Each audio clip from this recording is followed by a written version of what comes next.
Hello, Ralph. Jeff. We just spent a good number of days going to GameholeCon. It's a great trip. It was. We've talked science, we've talked politics, we talked game theory, but there's one thing I really wish I would have went a little bit further, pressed a little harder. The question is there a point there's too much cheese on a sandwich? We were in Wisconsin.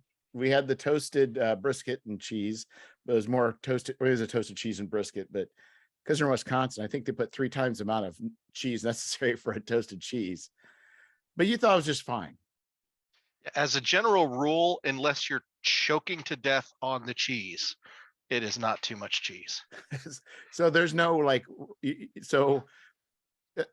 that the cheese is tasty, that's a given. So there's nothing about ratios. It's just that cheese by itself is good. Anything you put with cheese is okay too.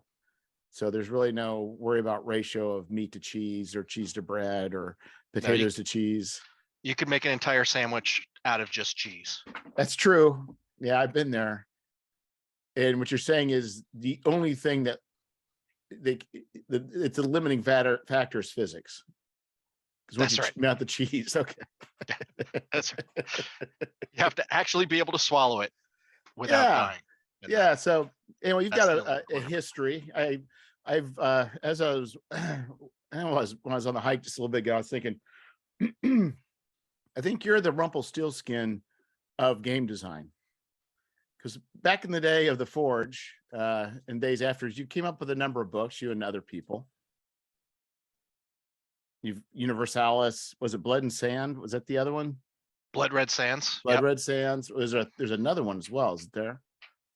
There was a quick start for Robots and Rapiers that never made it to a final published game. A quick start.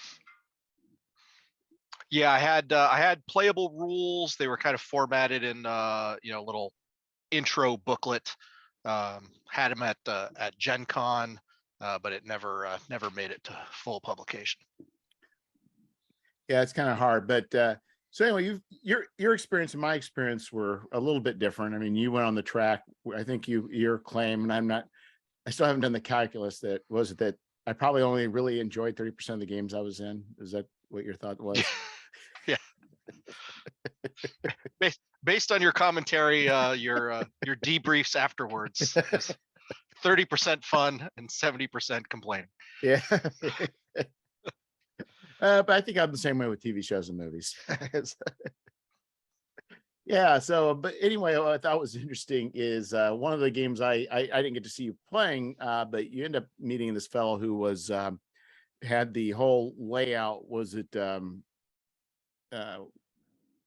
like was it Greek manifolds, or was it? I can't remember what the layout was.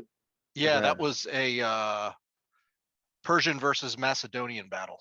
Is what that was. So which side were you on? We were the Macedonians, and he took the Persians, being experienced with the system, and it was good. It was a good system. It was kind of a hack / further development of the Command and Color system. Some really good ideas to kind of develop that system, and it was a nail biter. And ultimately, we won. So that's always the best way to go. So did they Close use but victorious? Did they use cards for that at all? No, he went with some of the variants that were developed for the Game of Thrones version, which had like command tokens and an 8-sided dice, so a little bit different than the original Command and Colors. But I didn't know there was a Game of Thrones version. Yeah, it's actually probably the best of the Command and Colors in terms of evolution of their rules. They really got it right. So do you get little wooden blocks and little stickers, and you got to put them all together? I believe that set actually came with plastic minis. Amazing. The actual, yeah. Yeah, I got one of the sets, and I tried putting all the stickers, and they started to want to come off, and it's just a mess. Yeah, I've done my share of stick ring blocks, but Yeah, so it's kind of interesting because the fellow had he had a master's degree. He was a professor at a college, or I think he's retired, isn't he? yeah, Steve Fratt was his name. He was, I believe, it was Trinity College. He was a professor for a lot of years. Done a lot of interesting things. Reenactor. Uh, so yeah, a lot of interesting background that he then puts into his game designs. Yeah, what I thought was interesting, a little bit they got to listen to him talk, was that I think the idea is, the idea of reenacting, I think, as a means of exploring to try and understand how things really were. Like, I imagine getting beyond just the theoretical level is just like, okay, what really seems to make sense. Yeah, it's an interesting combination of factors, right? Because if your reenactment assumptions are wrong, then you're basically just training yourself on something wrong and reinforcing those incorrect notions. But if you've got sort of your reenactment based on period documents and some solid history, and what you're really trying to do is maybe take some of the written word that made sense to people at the time. Maybe it involved skills or ideas that we just don't have really in the modern world anymore, and you try to do that. What does that actually look like? um, you'll see that with a lot of you know uh, 18th century homestead reenactors. How do you actually build a log cabin Right. without modern tools, right? And what did they mean when they used these kind of terms and phrases that we don't use anymore? So yeah, it's a really interesting way of digging into history. I've never really thought uh, uh, about using it for getting a better grasp of command control rules in a war game, but it kind of makes sense that if you spend some time actually trying to shout orders to people on a recreated battlefield, that you'd get some insight on what that might actually look like on a real one. Right. We have problems enough even with with the communication we do have today, let alone imagine back then. Let alone trying to communicate stuff across many miles too. Yeah, that's actually key to a lot of the tabletop war games. There's a lot of different ways gamers have tried to recreate the friction of command, and some of them are more playable than others. Some of them are more enjoyable than others, but it's all an attempt to realize that you can't actually control everything that you'd like to be able to control. Well, just imagine if you just rolled up random things for your generals. Maybe one of them's like a speech impediment, or it confuses left and right. I mean, there's disadvantages. He's great on everything else, but righty tighty, lefty loosey just leaves him confused. Am I right or you're right?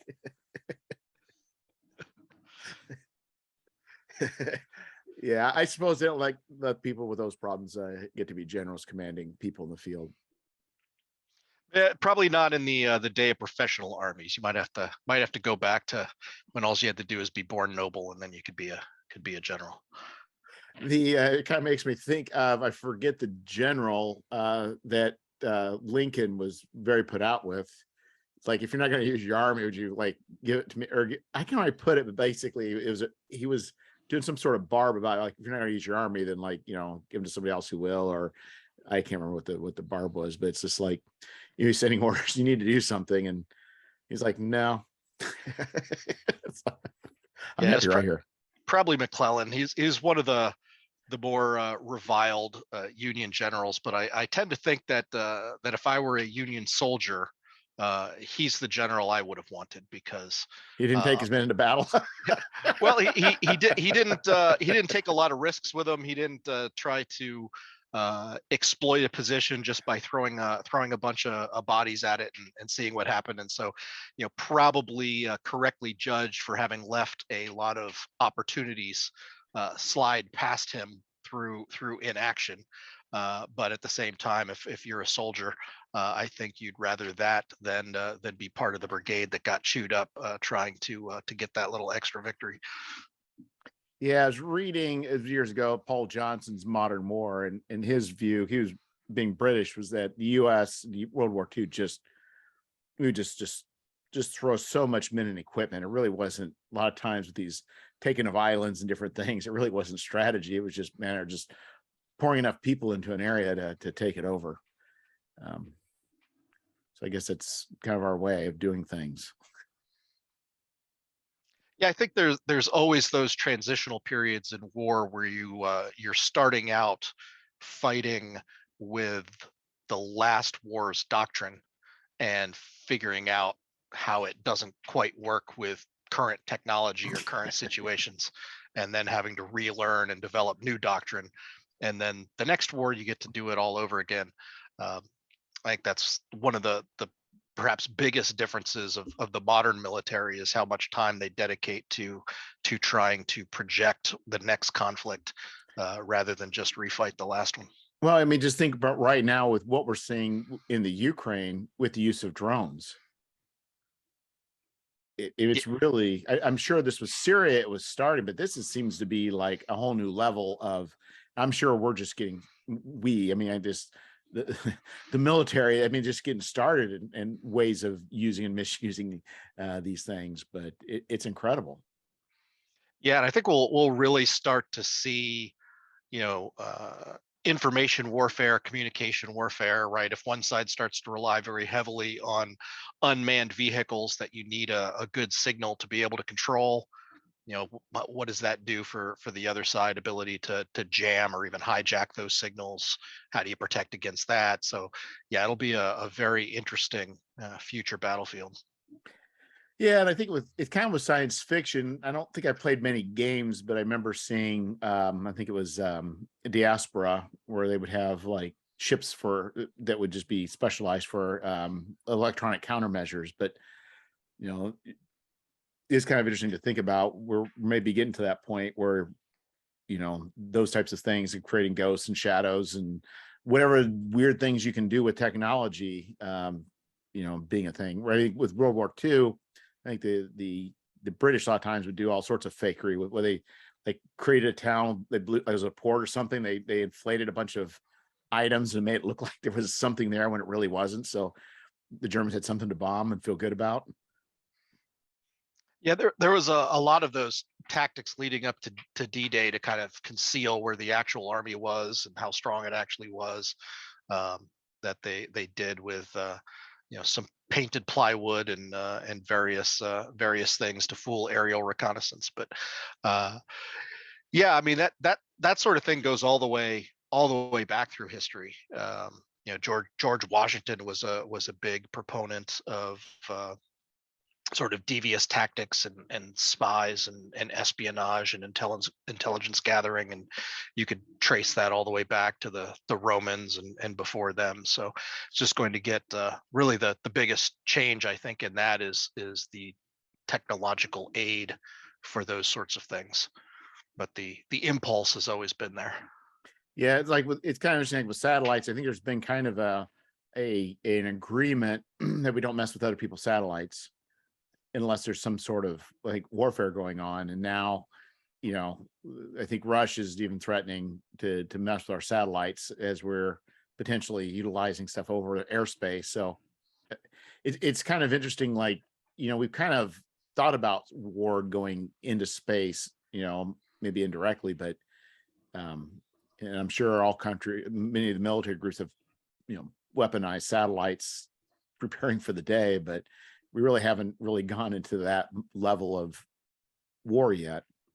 It'd be interesting to see where that will go or what could happen. Yeah, I tend to think that the first nation that actually tries to gain a militarized monopoly on orbital space will trigger a global response that will not end well for them or probably anyone, because nobody can really afford to give some other power a monopoly of the ultimate high ground. Right. But I guess if it's over, I guess the question is like, right. if it's military use of satellites over a person of sovereign nation's country, that's where it starts getting, I think, kind of, a little bit interesting. Though I think right now we are, but there are satellites over, maybe not using it directly for military, but now where things are getting pushed, comes to shove. It's kind of interesting where some of the thoughts are going. Yeah, I think spy satellites and communications, interception, and those sorts of things have been they've gone on for decades. But I think the next step will be uh, orbital weapons and strike capability, and that's where things have the potential to get really ugly. Yeah. So you're talking about launching things from space to the ground. Yeah, launching them, dropping them. I mean, once you have the ability to move around in space reliably and reasonably inexpensively, there's a relatively infinite supply of ammunition. Like reactor rods that are no longer used in. Yeah, I mean, it doesn't even have to be. It could just be a hunk of rock. I mean, there's enough space garbage in orbit that you could start dropping some of that stuff. You start recycling. Yeah. Targeted recycling. Yeah, it's kind of interesting, and it's also interesting with games where it's for science fiction games, like for role-playing games or whatever, even kind of going back where it's like, there's some stuff that seems kind of obvious now, but it doesn't necessarily get put into games. And it's like it's kind of interesting. Like, for instance, like Traveler came out, and it's kind of based on a 70s sensibility. So you had a mainframe. You played Traveler, haven't you? Long time ago. Yeah, so you buy a mainframe. The mainframe can handle so many programs, and by programs they're of certain size, and the better the program, the more room it took up. So you had to. It's kind of like the days of, I only have so many floppy disks I can only put in. It's like, and communications, and I mean, we have it has anti-gravity. Or not anti-gravity, but it's got artificial gravity for ships. So it's got like crazy technology there, but some of the fundamentals, obviously, people missed, as far as, like the internet and communications and the reduction of sizes of computing and where it goes. And the viewing of robots is kind of being clunky, where now it's like, I think once they come out, they're going to be more human-like. So, but now you kind of push that forward. It's like, we're looking in a future where, drones are going to be much more popular. And as far as playing any sort of war themed or battle themed game, it's probably going to be a much different look than, squads and, doing certain types of activities. It may just be more people sitting in a trailer, an air conditioned trailer, moving things around than actual bodies. Yeah, it'll look like BattleBots Arena or something. But Yeah. I was reading a pretty interesting article about how people making predictions about the future tend to over rely on extrapolating what they know and missing sort of the novel or the new. And the one example that stuck with me was there was a work of fiction, but what we'd call science fiction, from the late 1800s, that was talking about steam revolutionizing travel, and the idea that you get the steam power down on a personal level, and what they came up with, the illustration that was in this book, was essentially a steam powered horse pulling a carriage. Right, they couldn't quite make the leap to an engine in a vehicle. What they knew was horses pulling carriages, right? So they just made the horse a steam powered horse. Yeah, which I think a lot of what we do today with our science fiction, and even with your Traveler example, is basically the equivalent of coming up with a steam powered horse. Well, I guess it would be, in a sense, if you're using heat to create steam to turn something. But it is kind of interesting to think about, like our personal power levels, like, it is so, it is, you think of the things that we have today, like a computer. It's like how would you power? I guess it would have to be some sort of large, you know, physical binary, who's that guy, Babbage? Like some Yeah, sort of big Babbage giant machine. Babbage machine. Yeah. Yes. It is hard, and you wonder why people, because I think that's just it. And people have mentioned, like, I think with Malcolm Gladwell said that, everything's obvious now. When you look at things, you're like, well, how these people mess up back then and made all these bad decisions? But they're like, when you're in it, it is not obvious. It's only obvious afterwards. Yeah, hindsight's always 2020. And it's 2020 because you choose to see it that way. I mean, even afterwards, you rarely actually know. You just assemble the narrative that makes sense to you or supports the angle that you're going for. But you can read all the history books you want, and that's never going to be an accurate reflection of what happened. It's just going to be a recreation of what whoever it was writing the story thought was important or relevant. You're going to throw me into an existential crisis. We don't actually know anything.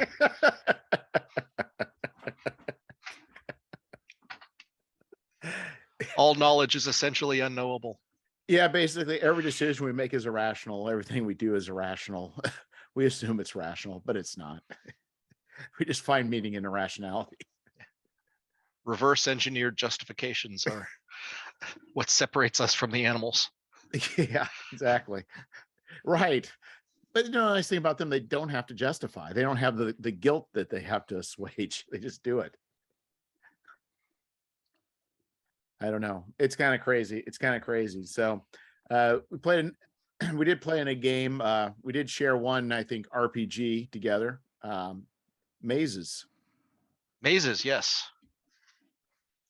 From ninth level games. Ninth level games from Kobolds Ate My Baby, a game I saw over at Winter War for many years, and I never ever played it. I never did either. So are you tempted to, if you saw it going, would you want to play it? Maybe. I mean, I don't know that I'd seek it out. It seems a little on the sillier side for what I normally play, but it's a little too silly. The you prefer the more serious, just random people going through dungeons taking stuff. Right. Yeah, I got you. I really get you. It's because I went and I was at Winter War. I played Chainmail. Glad I played Chainmail. The new re-release version from a few years back, or the old original 70s version? The old original, but again, I think to go all existential. I don't know if I really played the original. I just played what a guy ran that I thought was original. But anymore, I don't know. You after our game with Mazes, I'm questioning everything. And it was definitely a game I was glad I played. It was good to see, like the origins, not true, maybe not the origin, but it was definitely one of the factors in the origin, and seeing how it worked. But boy, I kind of failed to understand as a war gamer how anybody found it that interesting. There's a lot to be said for the best that was available at the time, right? I mean, you go back and watch old network television and compare it to a good Netflix show or a good HBO show, and you go, how did we spend so many hours watching TGIF television from CBS or whatever it was that had that? I mean, you try and watch some of that stuff now, and it's just awful. But it was the best available. So my son was wanting to watch 80s horror movies, so and I don't watch horror movies, but I was like, oh, I want to watch Halloween. That was he starts watching that. I come down, I'm watching. It's like, this is terrible. This is just terrible. I remember it being so good. It's like, no, they're all bad. All those movies are bad. The soundtrack is bad. The music doesn't fit. It's too loud with its wrong things. It's just like, Yeah, never go back and revisit your nostalgic loves. It does not matter how much you love the A-Team. It is not worth watching today. yeah, there was a show I thought about. Somebody said, no, it doesn't hold up. I'm like, I'm just leave it alone. Just leave it alone. It's just not worth it. In Ultraman, I think what got me was Ultraman. I remember I saw commercials for it when I was a kid. And then I finally had a chance to watch it when I was at a Blockbuster, and I got home and just like, this is just terrible. So yeah, keep it straight. So anyway, but I think that applies to games too. You know, I mean, even in 1978, when we were playing D&D, we knew that it was a hot, broken mess, but it was something that none of us had ever experienced before. It was amazing. It was wondrous. It was terrible, but it was amazing.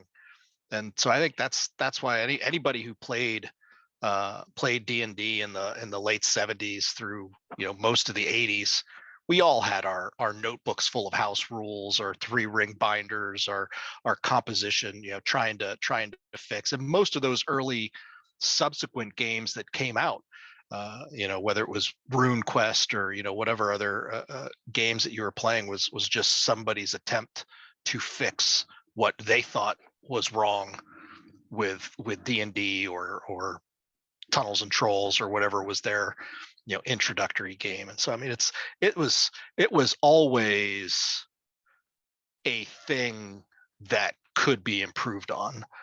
And so a lot of that, you know, whether you're talking the old Hex Encounter war games from the 70s, I mean, so many of the war games today are just head and shoulders better than the equivalent from 1973 or whatever. But that's, you know, that's the same with anything, right? I mean, you can go to a car show and fawn over and enjoy tooling around in a Model T, but nobody wants to commute to work in one. Nobody. No. Well, it's funny because Zach was in a game. So a friend of mine was playtesting a game. It's a 5e game, is using AD&D rules. So Zach was kind of thought that was kind of funny. And so, and when the guy had left the table for a bit, and, you know, one of the players, like, you know, trying to understand what to do, and they're like, no, he's playing by, you know, these are homebrew rules. This is not the actual. And I think there was an argument between the people at the table. And I told Zach, I said, no, you played the real AD&D, because the real AD&D is really just, it is house rules. Like, that's all it had to be. But nobody's wrong. Everybody's right. That's the way it's supposed to be played. However you play at your table, that's how it's supposed to be played, because it's messed up. And the funny thing is that was true of the early editions of D&D, and it drove Gary Gygax crazy. I can remember reading articles in Dragon magazine where he was just beating people up for playing wrong, and I can remember sort of the lead up into AD&D that was going to be the one rule set to rule them all. You will finally know how to play D&D properly. Just follow these rules. And what came out was such a ridiculous collection of just whatever happened to be in his brain at the time and wound up on the page, that it didn't solve anything. Everybody just went back to picking and choosing what they wanted and jumbling it together. And I can remember when we first encountered AD&D, we didn't even realize it was the start of a whole new game. It was like basic, expert, advanced. And so for, however long, probably a couple of years, we were playing a jumbled up combination of all three of those rule sets, which were not in any way, shape, or form meant to be compatible. No, but you made it work. Yeah, and it worked because you kind of had to do that to make any of it work to begin with. So it wasn't particularly harder to get BECME rules to play with AD&D rules together than it was to just figure out how to get BECME rules to work in the first place. Right. It was all an exercise, and there was so little in any of those books, except maybe for maybe the Moldvay edition is the exception, of actual explanations for how to play. Right, there was a lot of this is this and this modifies that and this is how you do this procedure, but the actual flow of what a cycle of play is supposed to look like was pretty absent, and so you had to invent all that anyhow. What are you rolling for? When are you rolling? Pretty much everybody I knew, we'd roll a d20 under an attribute. Roll under your attribute. um, I don't know what edition that appeared in, but I don't think it appeared in any of the rule books that we actually had. That was just a thing that seemed sensible to do, so we did it. And so once you do that, and I think that sort of do-it-yourself mindset is why that part of the hobby even today still has such a big do-it-yourself mindset, because it started out as a necessity, but it was a necessity that was fun, so people just kept doing it. Yeah, it kind of made me think of somebody posted on Twitter. It was like basically like, if you decide to make changes to the game without having first played the game, like you're doing it wrong. You've never played the game, and some guy kind of from his remark, but I thought it's kind of interesting. And I kind of agree in some ways. You should probably play it first before you start modifying it, but I know I can't leave well enough alone. But I think that's what makes it fun. I mean, there's a variety of people. It's like, it just begs to be changed. It just begs to try things out. It's just begs to say, let's take stuff from one rule set and throw it in another and see what happens and see what breaks. Yeah, I think that's why people are still playing pen and paper role-playing games, even though computer RPGs have been around for so long, and now the graphics are amazing and you can do all kinds of things, except change the stuff, right? Yes. If you're not a skilled modder, you're not going to be creating new quests for your favorite computer RPG the way you can for your favorite tabletop RPG. No, and I think the thing is, it seems to me, because I don't played for a long time, it's like, it seemed like for the longest time, you either had games that had walls, but everything in the walls was fairly interesting, or you had stuff that didn't have walls and it was very boring and you're just wandering around trying to find stuff to do. I'm sure it's much better now. I haven't really played for 20 years, but I just remember for a while there, it's like, it's an open world, but man, being on a horse and just clomping along for 12 minutes to get to another town, I find no joy in that. Yeah, well, that's true of pen and paper RPGs, though, right? I mean, you can do a sandbox campaign and take the sandbox so seriously that as players you're left wandering around, not really knowing what to do, because the DM didn't put a flashing question mark or flashing explanation point above his NPCs to know there's somebody that you need to go talk to for some plot hook. So yeah, it's and then there are other times where you get fed every little detail and you're basically just in an interactive novel. Yes. It is hard to, I mean, that's just it. I mean, there's different expectations people have and different styles of play. And I think also depending on the length of the adventure you're on. So if somebody's doing a published adventure, we'll say adventure path, it's definitely, going to probably be forced to create a chute for everybody to go down. But also, I think if things are too open, sometimes people have problems having their characters find meaning in what they're doing. Yeah, I think the tendency to think about role playing as if you're playing characters from your favorite fantasy novel, right? I mean, whatever, going all the way back to Appendix N, right? There's all these stories that you read and you loved, and now you get to play them in the game, except that's not actually how the game works, because the stories, things happen that way because there's an author. Right. In the role-playing game, there's not supposed to be an author, but some people take that role a little too far, and you wind up essentially just jumping through hoops in someone's wannabe novel. I've been pretty fortunate. I have not been through that, but I've known people who have. It's like, and I think that's definitely a hard thing, for adventure design, and that's definitely a tricky thing. But you're right. Some people, I guess it's probably akin to writing a video game, but you've scripted everything. So like the game is actually you watching these things unfold. You don't really do it. I guess probably not too much unlike, I guess it would be different than Dragon's Lair. You only had a few choices. Remember Dragon's Lair? Oh yeah, you burned quite a few quarters, and I never Yeah, made it to the end. I didn't burn that many because I was just not that good. So I just I just learned early on I was better off spending my quarters elsewhere. But it's kind of what we were talking about at Gamehole is it really boils down to situation. And there's so many adventure products and dungeon products and encounter products that are out there these days. I mean, we saw 3 different titles in the dealer hall alone purporting to be, the Book of Encounters or the Book of Dungeons or whatever. And what a lot of those products completely miss is, setting information. That's nice. NPC information, that's nice. Weapons and magic items and spells, and that's nice. But what you really need to run the game are situations.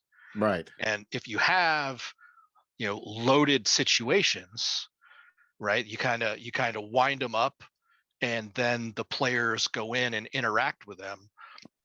That's how you get an adventure that's not scripted. That's how you get an adventure that's not on rails. You just have a situation that is going to evolve in a certain way, and then the players go in and start throwing monkey wrenches and things and take it in their own directions. But so that's what I think the big, I don't know if it's a gap or a need, or that's if I were going to buy a product, I don't need to buy a book full of maps or little stocked mini dungeons that says, there's 3 kobolds in this room, Right. and a gray ooze in that room.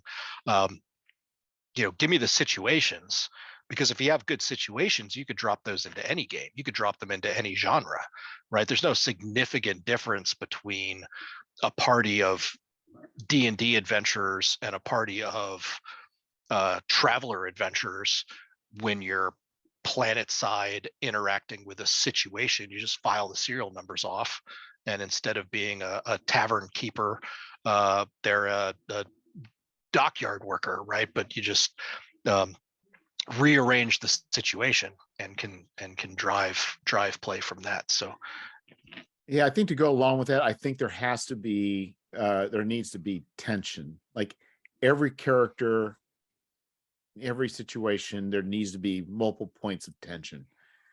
And that whenever a character interacts with it, there may be some that they resolve, but they may be creating other tensions. yeah, I mean, it really does. I mean, having a sword and a stone and a bunch of people trying to pull it out is a situation. But unless there's something that's going to happen, and certain people that want it to happen one way and certain people that don't want it to happen that way, and consequences to Yes. how it actually happens, then it's just a boring situation. And you think of like town, like Lord of the Rings, it's like, like the Shire, that's a boring place. A lot of those places in themselves, they're neat to watch or read about, but to actually go in and interact, it's like there's nothing there. But when there's, like Moss Eisley is much more interesting because there's just a bunch of scoundrels, a lot of things happening. You got to watch your back because you just don't know what's going to happen. You got the Empire, who's there to create complications for your characters because you're probably not operating, according to the law. You may have some, hut people involved too that are, involving people maybe your characters care about, or NPCs, and all the NPCs have their own little things going on that, that should be a prime opportunity that once a player starts interacting, those springs start unwinding and releasing. Yeah, I see where you're going. I don't know if I entirely agree with that. It might be an interesting contest for the comments, right? Take a situation that would exist in Mos Eisley, file the serial numbers off, put it in the Shire. Oh yeah, that'd be fine with that. I think you could totally do that. No, you could. I just mean the Shire Shire as it is. You know what I mean? Like the tension really is Bilbo. Everybody thinks Bilbo is just he's lost his mind. That's the only really tension. You know what I mean? You don't really see the conflict, and it's not intended for that. But I'm just saying but the Shire could be interesting, and it could be very interesting if the stakes were if it was a game about social positioning and whatever in the Shire, that could be interesting. But I'm just saying, in of itself, the Shire is not interesting, I don't think. Well, it existed to create the baseline. That's what was at stake. Right. This is normal life. This is the common people, and it's a contrast to what was going to happen later on. I mean, right. It served a book for the purpose of the book. It served its purpose. I'm just saying, but for a game, just throw people in the Shire. It's like, there's a guy's kind of writing some stuff, and I'm like, these locations are nice, but what does that really mean to the characters? It's just like you put people in there. It's like just people being put into an area, and maybe the trees are cool, and maybe the people are kind of neat, but there's no tension. Like there's something that should be coming in with a it's like with a Western, yeah. So it's like a Western guy comes into town. There's tension. There's situations that are building up, and interesting situations could be in multiple directions, not just one. But that's, to me, I guess what makes it fun is just fun, but it drives interest when things start happening because of people making choices. Because you pick a side, you're creating something's going to happen. Yeah, that's the whole deal with having a charge situation. It's really just the relationship between people and how that relationship changes based on decisions that get made. And unless you're just doing a raw dungeon crawl to rack up experience points and gather gold pieces, that kind of situation is what you need to make a game interesting. Yeah, because I think the games are right. So the games, it seems like most games are you play through an adventure and you get stuff, and then you play another adventure and you get stuff.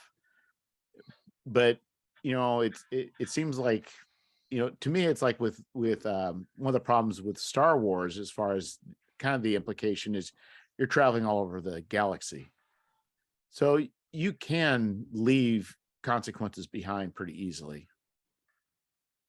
And even with playing adventures, a lot of times you're going to play one adventure for like first to second level, then you'll play a different adventure. It's going to be in a different town, and there seems to not be a good way of making those choices that players make count, or make the reward in a way that's more narratively rewarding, like the townspeople being grateful, and maybe seeing the narrative benefits to their actions too, not just the consequences, the negative consequences.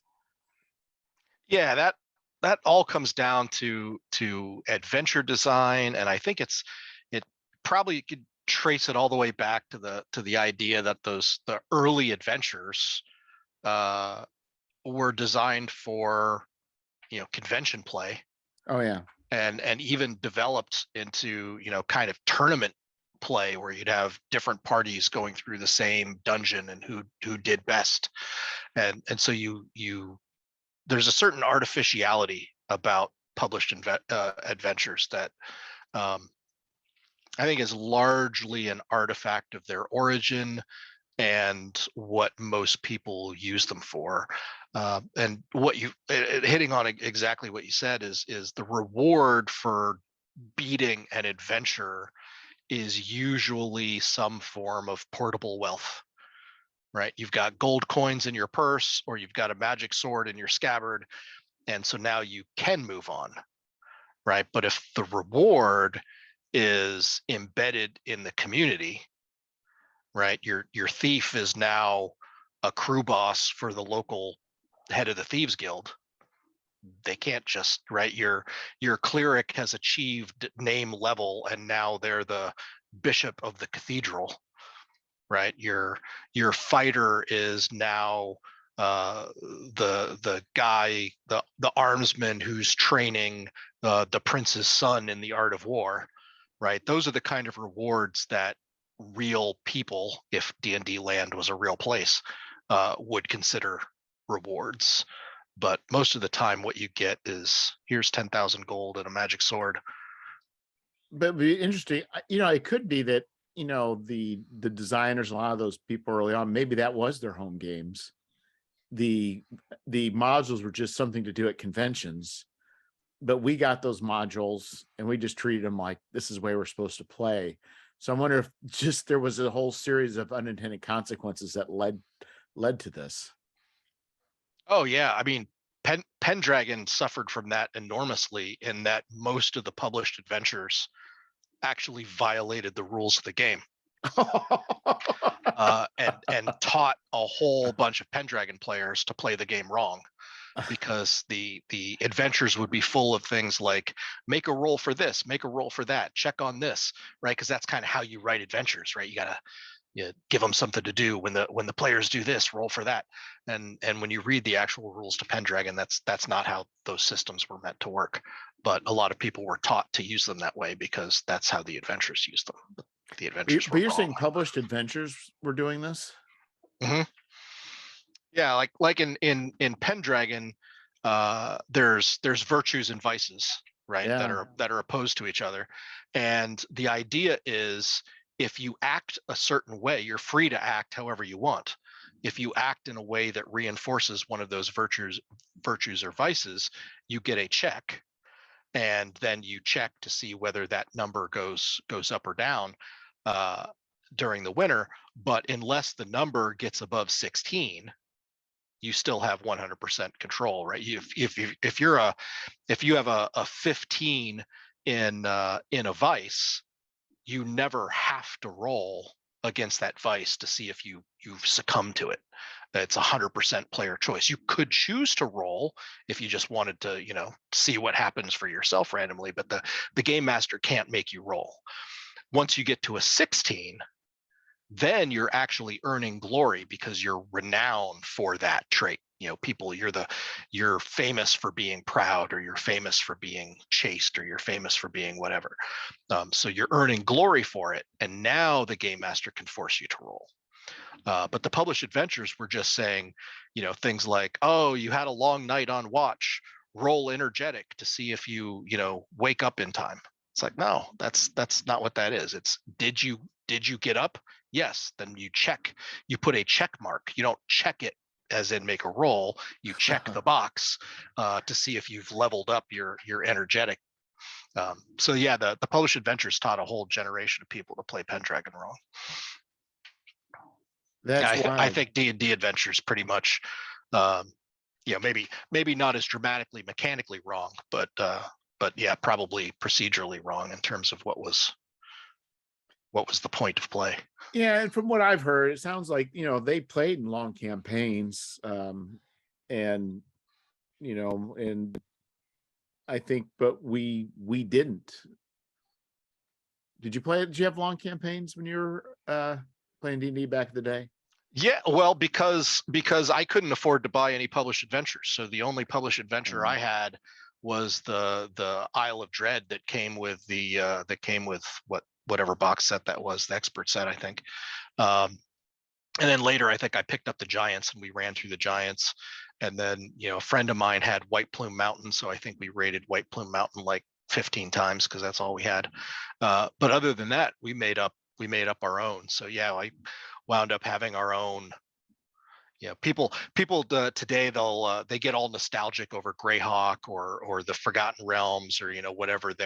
Oh, look at this map, and it's the Greyhawk map, and it's so great. And it's like, but Greyhawk meant nothing to me. I never had a Greyhawk map playing, and I've been playing since 1978. I never had a map of Greyhawk. I never had a map of the Forgotten Realms. We just made our own maps. We didn't really, I don't think we played, but it wasn't a world. It really, there was no thought one way or the other. It was just wherever we're at was wherever we're at. Like there was no continuity and there was no expectation of I guess kind of like Planescape in a way. It just, well, not that I've ever played Planescape, but just like you could play, one module, you'd be in one place, and you play another module, be completely different with 3/4 of the same characters, and the rest be different characters. I mean, it was just almost like extended. It's almost like extended convention play.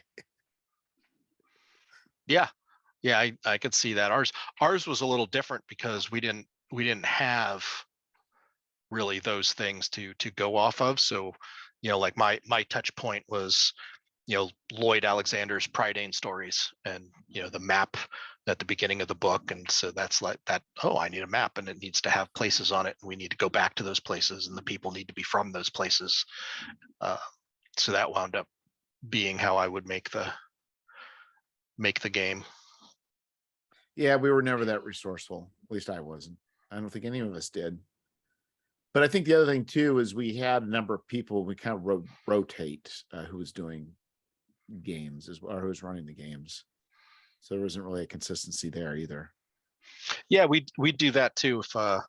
If you'd been running the game for a while and you really wanted to turn as a player, you just figure out a way to kill somebody, because once a character died, that player had to be the next game master. So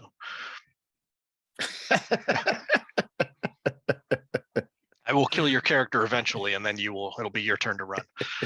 And the person that nobody wants to GM, his character always survives. It's like that's kind of funny. It's interesting. I don't know.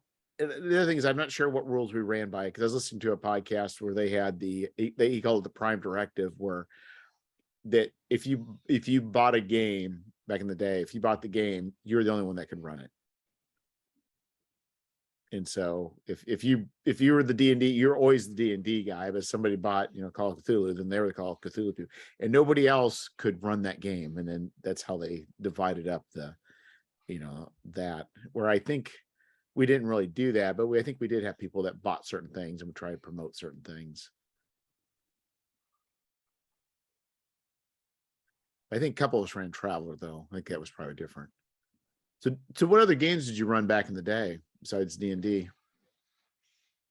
One of my favorites is the pretty obscure, unless you're into old role-playing games, Bruce Galloway's Fantasy Wargaming, the evocatively titled Fantasy Wargaming. That was the name of the book, which is an extraordinary look at a branch of the hobby that didn't go anywhere, but it's kind of fun to imagine where the hobby would have gone if that had been the baseline game.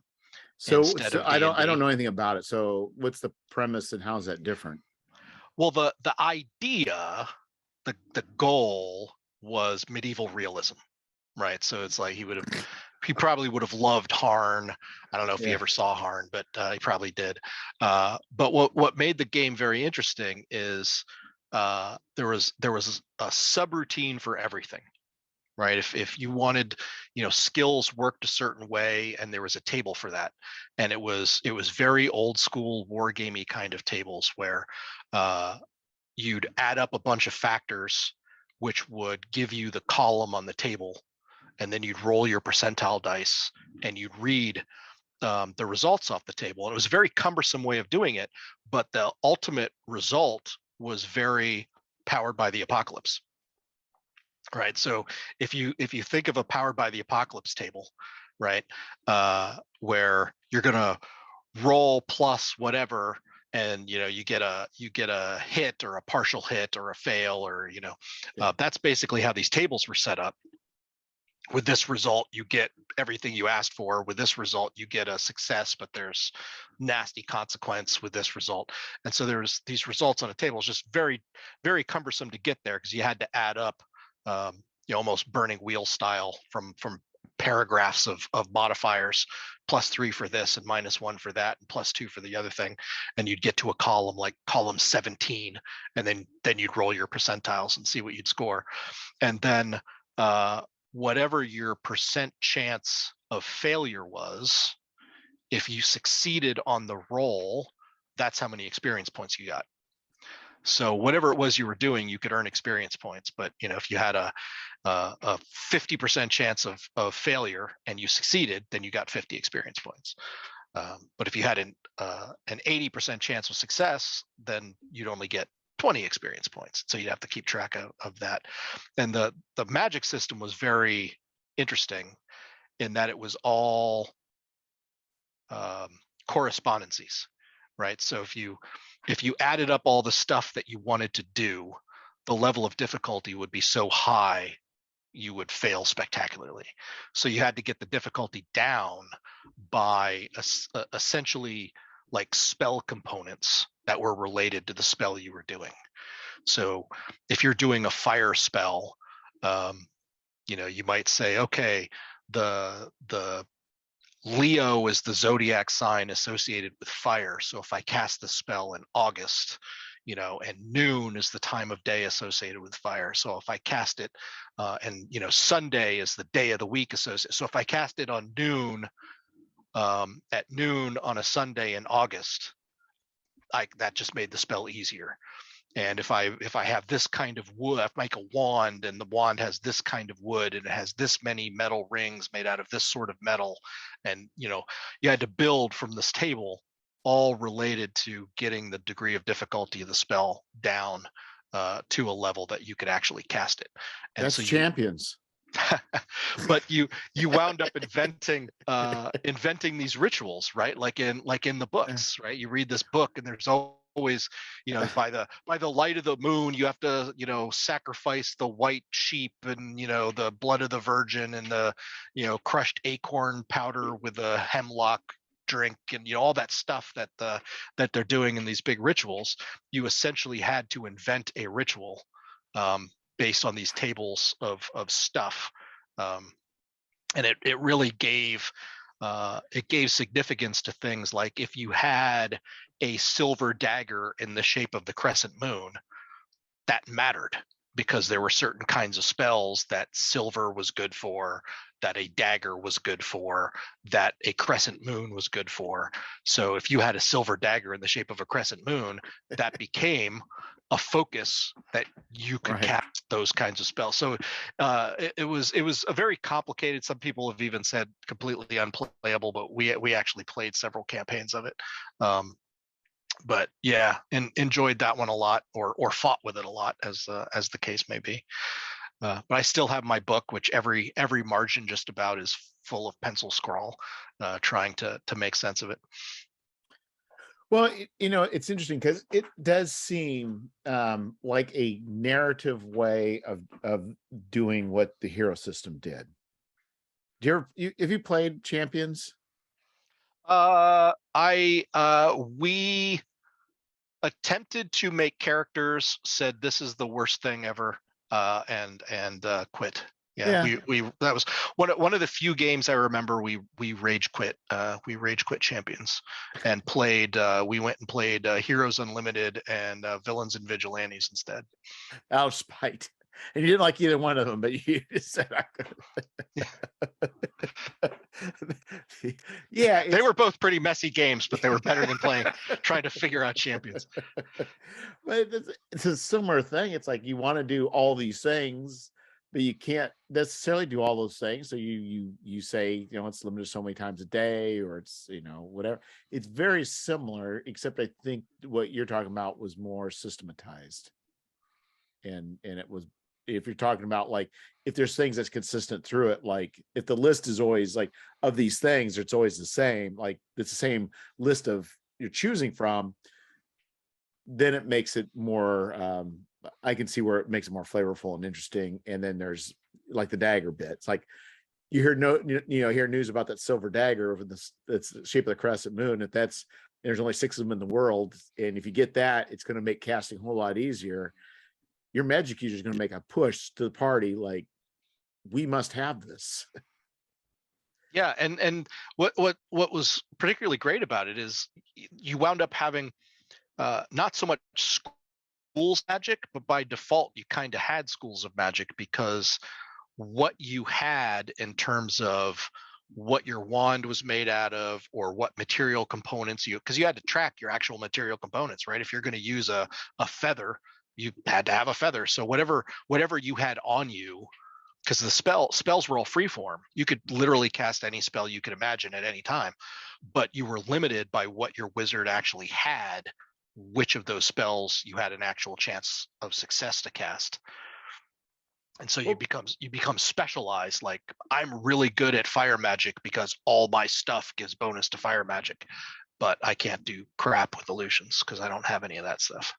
But I think the thing is, what you're pointing out is how the components can be interesting. And I think the components could have been interesting, narratively interesting in AD&D and later, but nobody wanted to deal with it. Yeah, there was no system for how to use it. There was no, I mean, there was lists of them, and some of them had prices on the thing where you could buy them, but there was no particular motivation to use any of it. And so mostly it was overhead. It was unrewarding overhead, much like weapon speeds or weapon modifiers versus different armor types. They find very, very few people who played AD&D and used all of those different things that were in the book. Yeah, I think the thing is, it's like it. I would imagine if you look at the higher level, I don't know this for a fact, but I'm just kind of curious now. At the higher level spells, I imagine the components were costly and consumed, and that was a means of draining monetary resources. I imagine the earlier stuff was probably less so. But it would be kind of cool if you say you want to cast a spell, you're going to have to get this thing, and there's not that many of those things, or it's heavy. It's a big, I always say it wrong. It starts with the B. And you put the fire in it for the fire. What's it called? A brazier. Oh yeah. I mean, it could have been used that way, right? I mean, you could certainly make interesting adventures around questing for spell components, but it just wasn't. There wasn't anything fun about it, right? There wasn't any. I mean, the only support you got was shopping lists, right? I mean, if you have theoretically, if the component was like the hair from the mane of a unicorn, you could build a adventure to go find a unicorn around it. But there was no joyful reward for engaging in the rules. So my feeling with rules is if there's nothing enjoyable about the overhead, then it's just overhead. Right, because what you could do is you could say the normal spells are done this way, but there are ritual spells, and it will require an 80-pound razor to be able to do, and you have to have this sort of incense. But when you do it, it'll affect a square mile, and be like, yeah, and that kind of stuff happened like in fantasy wargaming. But the one of the reasons it worked is because fantasy wargaming was about different stuff, right? Dungeons and Dragons was about going down into a dungeon or out into the wilderness, right? You were adventuring, you were traveling, and you're going from place to place or going into places. So all the stuff you had to carry with you. The fantasy wargaming, the way it encouraged play, because as you leveled up, you actually leveled up in society, is having the ability, I mean, waiting 8 months to the exact right time of year to cast a spell that would affect 20 square miles was actually a thing that made sense to do. in that game. Whereas I don't remember ever playing a game of D&D where that would have made sense to do. The problem is though, it puts a humongous load on the GM. They're like, okay, Oh, yeah. Yeah, it did. what month is it? What day is it? What's the lunar cycle? It's like, what's the position of Pluto versus Venus? I mean, whatever it may be, it's just like, okay. Yeah, and of course this was before today. A lot of that stuff would be easy. Today you could go out on the internet and find out exactly, where Mercury was and where the, everything was on a date in, 1623 or something. You could find out all that stuff. What day of the month was a Thursday. But you couldn't do that in No. 83 or whenever the heck we were playing. No. So how'd you do it? Just roll a d20. Yeah, I mean, we made up a calendar. I made up a calendar that was a sort of a normalized calendar, so that there was the exact same number of weeks in every month, and they all started on the same, and so it was a much easier to use calendar. The moon cycles mapped then to the annual cycles without needing convoluted stuff. So. But yeah, I had a whole calendar that would tell me what it was. You're dedicated for this. I mean, you're all in. Yeah, it was cool. We played, I think, 3 different campaigns of that one. We did Top Secret. We did Pendragon. Later on, when did Cyberpunk 2020 come out? Early 90s. Yeah, probably early 90s. We did a lot of Cyberpunk. Yeah, and I think we've talked. Well, we have talked before, but I think what I find amazing is, and there's times past where you've named a number of games that you've played, and I would have thought there would have been, because I played a bunch of games, like a bunch. We played a lot of different games, but there's not that much overlap between us. Even back then, there were too many games to actually play. Today, yeah, it's like, as a show, there was a lot of games back then. Because I mean, we and I started thinking with conventions and such of things I've played. It's astounding what's out there and what we've not played. I mean, it's just if you just take even just I don't say legit, but even like, just, I don't want to say major, but there are just, you talk about the bigger publishers and how much stuff's out there that I've never even had a chance to play. It's pretty astounding. Do you ever play Tune? Yep. Yeah, we did play Tune. Did you make it work? Because we didn't make it work. I don't think we understood how to make it work. We played a number of different times, but they were always like one-offs. Like this is the time we're playing and we're doing kind of the Roadrunner thing, or this is the time we're playing and we're doing kind of the wacky racist thing. So how old were you when you played this? Man, I don't know. I'd have to go check to see when it came out, because it would have been like whenever my edition was new. That's when it was. Because I'll tell you, it's just I don't think we just understood how to make it work. I don't know if I might be able to now. I might be old enough now that I can understand how to make a cartoon game work. Yeah, we just played it like a cartoon, right? I mean, if Bugs Bunny would do it, that's right. Yeah, it is astounding of all those things that were out and all those things that are available. And I've not played, I don't think I've ever played second edition D&D. Yeah, I've played it. It was not one of the ones. I played a ton of AD&D and kind of skipped over mostly. In fact, I think there were a couple of the D&D splat books that we wound up getting and more or less just playing in the version of AD&D that we were already playing in. But yeah, not so much. I never ran second edition. I think I played in a couple, but I never ran second. I played a little bit of third edition. I'm not a fan, but I did get to play some Castles and Crusades, which is apparently a cleanup of 3.0. It's supposed to be pretty good. But I just go back, and then like I mentioned, it's just that it just Magic keys are just so broken.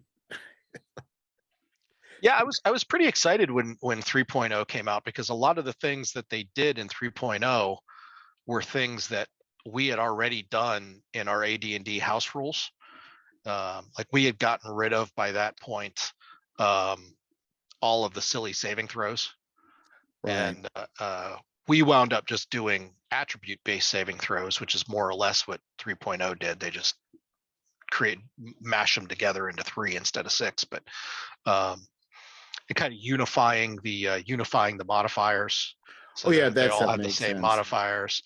So a lot of that stuff we had already done. So I was initially pretty excited by 3.0, but then it took the least favorite part of D&D for me, which was shopping for shit. Right, just going through. I got 200 gold pieces, and I need to buy this, and I need to buy that, and I need to buy the other thing. And they took the worst part of D&D and made all of character creation shopping lists. Yeah. You know, what combination of feats, right? It's like I hated figuring out, you know, I need the iron spikes, and I need the lantern, and I need the flask of oil, and I need the iron rations, and I need all this stuff, and I need to write it on my sheet. I hated that part. And so now with 3rd edition, that's what character creation is.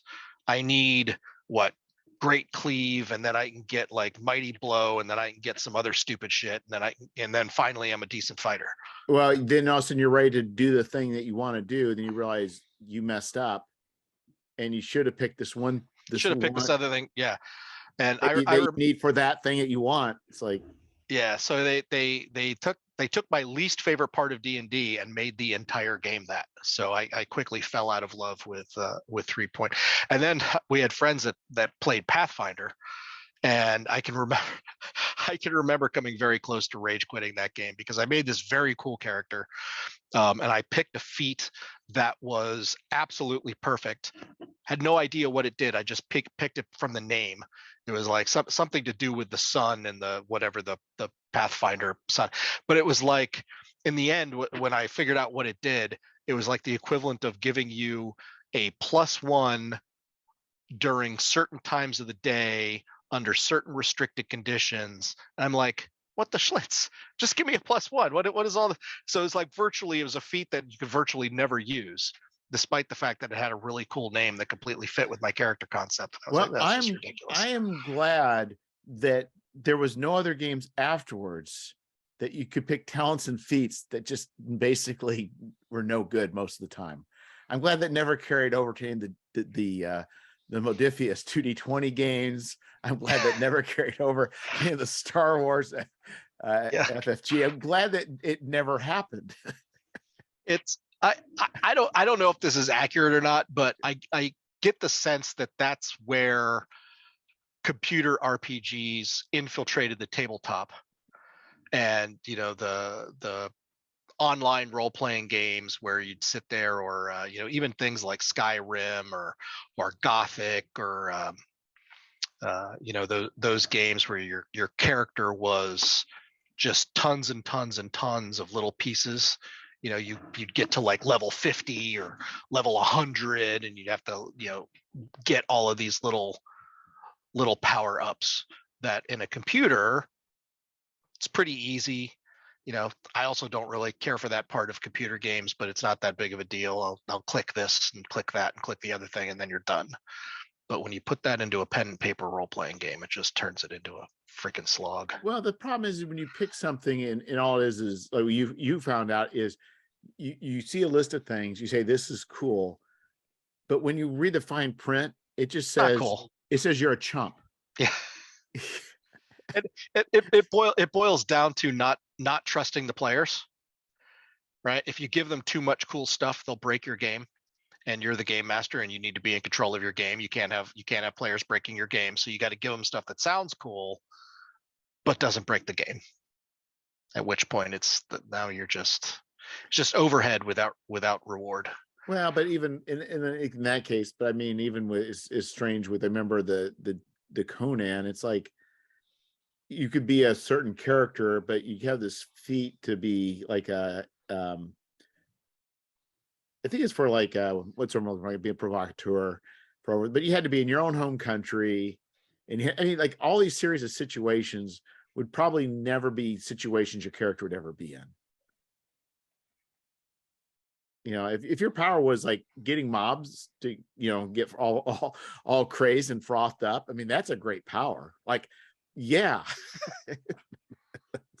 but it's only, in certain situations in your own. It's like, who cares? Like, why don't you just give me a skilled writing instead or something, like that? But Yeah, it's not my favorite trend, the shopping list of character powers. I don't know. I think it depends. I think, yeah. Yeah, because the problem is, I think what I was thinking about doing was writing a bunch of shopping lists for superpowers for talents. For a year zero engine thing. So maybe not. But the yeah, I get what you're saying. And I think the problem when it gets too long is it's hard to make a decision. It creates analysis paralysis.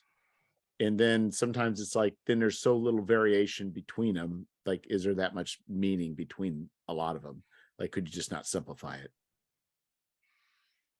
Yeah, I think, for me, if you have a way mechanically of if you're really good at something, this is the mechanical benefit for being really good at something.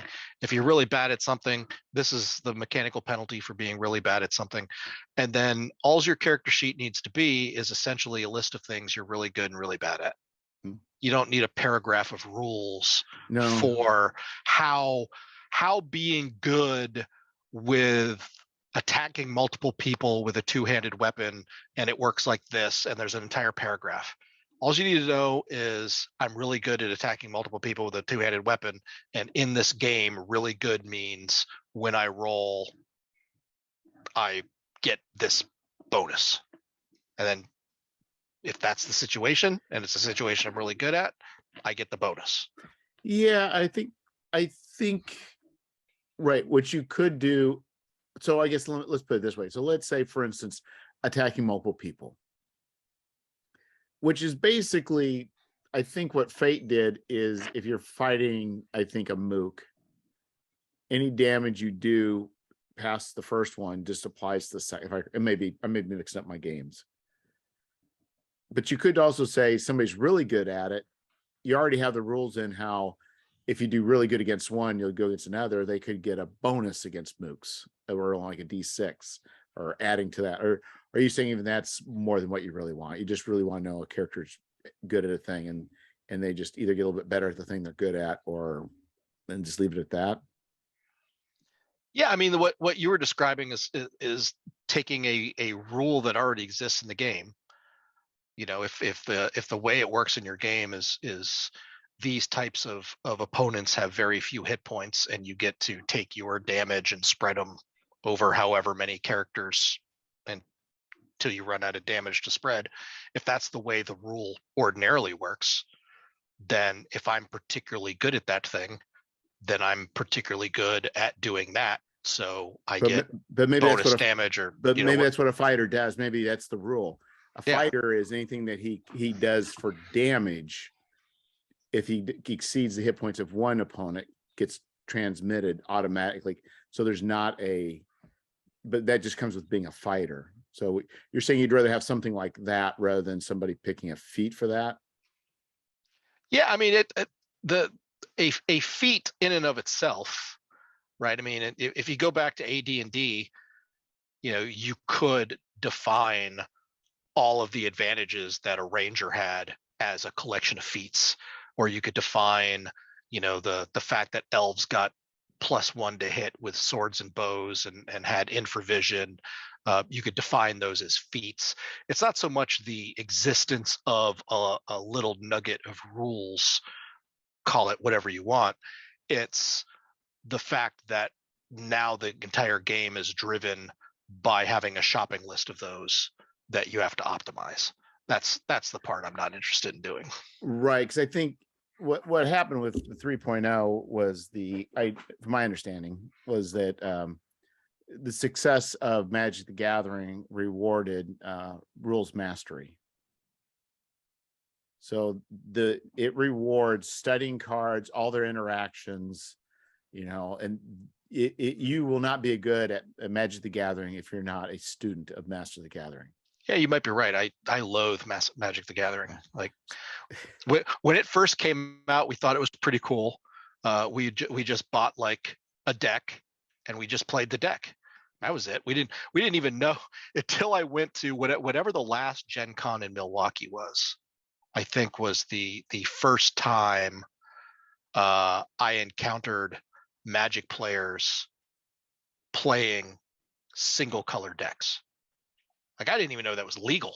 It's like, what do you mean you just took cards out of the deck and then you took other cards and added them to and then you just made whatever deck you wanted? This is leading to chaos. What kind of cheating is that? Just play the deck you bought. Come on. So apparently I was playing Keyflower and everybody else was playing Magic the Gathering. But yeah, once I realized that that's what you needed to do, God, I hated it. Well, they said that's what 3.0 was, taking that sensibility, because it rewards mastery of the rules, like understanding all the combinations and how they work out and gives you the most optimization. So the people who put all that investment in it get rewarded with characters that advance, become very powerful, and the rest of us are characters that are chumps because we just, yeah, that could well be. That makes sense to me. But I never understood that instinct. It's kind of like people who play Guitar Hero, right? There are people out there that are super, super good at Guitar Hero, and I'm like, if you put that many hours into learning how to play the guitar, you could actually play a real instrument. Why are you mastering pushing buttons on a plastic toy? That makes no sense to me. So that's kind of like Magic the Gathering. It's like, yeah, you're going to put that kind of time, or Pokemon or any of those games, you're going to put that kind of time into developing a high level of skill for, if I'm going to spend time developing a skill, I at least want that skill to be transferable, right? It's like, I'm not going to spend like 100 hours mastering a card game that gives me the ability to play that card game. That doesn't seem like a good use of time to me. Well, but unless you go to tournaments and win money, then it is. But short of that, I agree. Guitar Hero is not probably making anybody any money. Who knows? Esports is weird. Maybe there's competitive Dance Revolution out there or something. Yeah, right. We've reached the age. I kind of shake my head. I'm glad it's out there. I'm not in any way disparaging, the fact that there's esports, but I still have a hard time understanding it. But I don't know why I shouldn't have any more. I don't know why I should have the same hard time understanding regular sports. And now I think about it, I guess I do too. I could never understand, why are we all standing around cheering for these people running around throwing balls around? I don't get it. So, but other people do, and I'm glad. But well, Ralph, I think we're hitting the time space continuum. I think it's been an hour and a half. Yeah, kind of roamed all over there. So it did. Well, it's RPG good rambling. Conversation. There you go. Exactly. Yeah. But anyway, thanks for coming on, Ralph. Yeah, a friend in need is a friend indeed. Yeah, whenever you're desperate for someone, you just call on as a guest. Oh, just to backtrack, you said the last year that Gen Con was in Milwaukee. I hear that phrase come up. I heard it come up a number of times, or when Gen Con was in Milwaukee. I don't know what it would be, but I think there needs to be like a TV series. Yeah. about geeks, and maybe kind of like Dairy Girls, but it takes place whatever during a time period that when Gen Con was in Milwaukee. Yes, exactly. Yeah, but do you have any idea how they would have to get every detail perfect? Oh, Or the fan rage would well, be it wouldn't have to overwhelming. be in Gen Con. It's just kind of like the Wonder Years. It's just that it's that time period. And I don't even know what time period that is because I never went to Gen Con. So when it was in Milwaukee. So I can't say that. I'm an outsider. I feel regret. And I too can't say yeah. So anyway, thanks again, Ralph. All right. On again. We'll see you.